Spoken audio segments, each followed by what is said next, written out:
அவளோட இடியாப்ப கடைய நம்ம உடைச்சதுக்கு நம்ம கம்பெனிய இழுத்து மூடினது சரியா வெண்ணிலா? எவ்வளவு பணம் நம்ம அதுல இன்வெஸ்ட் பண்ணிருக்கோம். இந்த பிரச்சனைல லாஸே நமக்கு தான். கண்மணி அன்ப பிரிக்க போட்ட பிளான்ல இப்போ நம்ம சைடு தான் பெரிய நஷ்டம் ஆயிடுச்சு. தேவையில்லாம நாம அவளோட இடியாப்ப கடையை இடிச்சிட்டோமோ.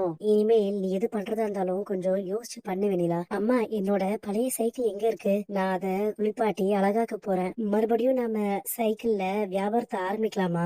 நீங்க கவலைப்படாதீங்கம்மா, நாம விட்ட இடத்துல இருந்து மறுபடியும் தொடரலாம். நாங்க கேள்விப்பட்டதெல்லாம் உண்மையா கண்மணி? உன் புருஷனே உன் கடைய ஆள் வச்சு உடைச்சிட்டாங்களாமே, அப்படியா? உங்க மாமியார் தான் உங்க புருஷனை இப்படிலாம் பண்ண சொல்லிருப்பாங்க. ஒரு குடும்பத்துல என்ன பிரச்சனைன்னு தெரியாம நீங்க இப்படிலாம் பேசாதீங்க.